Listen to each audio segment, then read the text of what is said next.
এক হাতের আঙুল দিয়ে দৃষ্টিনন্দন এক সেফ দিয়েছিলেন এমি মার্টিনেজ, যা চোখে লেগে আছে অনেকের। নটিংহ্যাম ফরেস্টের বিপক্ষে সেই সেফিংই এইবার ইংলিশ প্রিমিয়ার লিগের সেফ অফ দ্য সিজন হয়েছে।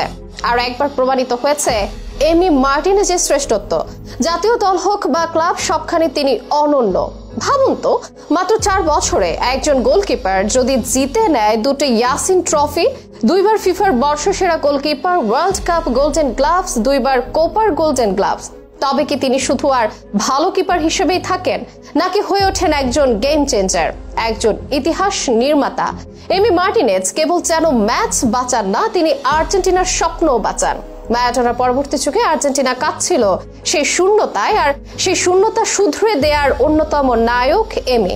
বর্তমানে মেসির পর তাকে সেরা আর্জেন্টাইন ফুটবলার মানছেন অনেকে।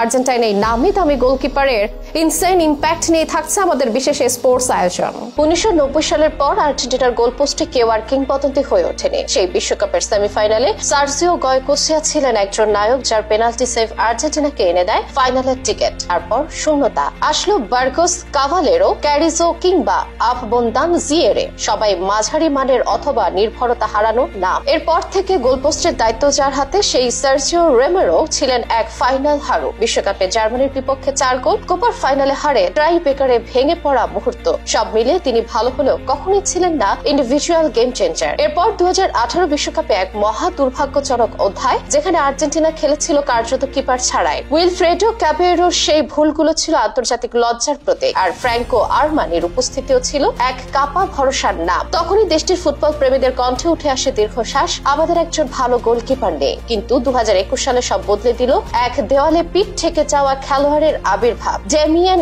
এমিলিয়ানো মার্টিনেজ, যার ক্যারিয়ার শুরুর গল্পই ট্র্যাজেডির মতো। আর্সেনালে বারবার ধারে পাঠানো, অবহেলার স্তূপে পড়ে থাকা, কিন্তু ভেতরে ভেতরে নিজেকে তৈরি করা, এবং সেই প্রস্তুতির ফল হলো কোপা আমেরিকার সেমিফাইনালে কলম্বিয়ার বিপক্ষে 3টি পেনাল্টি সেভ। এরপর ফাইনালে ব্রাজিলের বিপক্ষে নির্ভর পারফরম্যান্স, এবং আর্জেন্টিনা জেতে 28 বছর পর ট্রফি। এরপর আসে 2022 বিশ্বকাপ। এমি মার্টিনেজ হয়ে যান পুরো জাতির আত্মবিশ্বাস। অস্ট্রেলিয়ার বিপক্ষে সেই শেষ মুহূর্তের ব্লক, নেদারল্যান্ডসের বিপক্ষে পেনাল্টি সেভ, ক্রোয়েশিয়ার বিপক্ষে সেমিফাইনালে ক্লিন শিট, এবং ইতিহাসের সেরা গোলকিপিং মুহূর্ত। আর ফাইনালের অতিরিক্ত সময়ে কোলো মুয়ানির বিপক্ষে 1 সেকেন্ডের সেই অলৌকিক সেভ। যদিও সেই সেভ না হতো, হয়তো গল্পটাও বদলে যেত। তার ট্রফি ক্যাবিনেটে এখন যা আছে তা গিনেস বুকে ঢোকার মতো। বিশ্বকাপ, কোপা আমেরিকা, ফিনালিজমা সবই আছে। আছে বেশ কিছু পেনাল্টি শুটআউটে জয়ের কৃতে, 2বার ফিফা বেস্ট গোলকিপার অ্যাওয়ার্ড, 2টো ইয়াসিন ট্রফি, একটা বিশ্বকাপ গোল্ডেন গ্লোভ আর কোপা গোল্ডেন গ্লোভ 2টা। আর এই সব কিছু হয়েছে মাত্র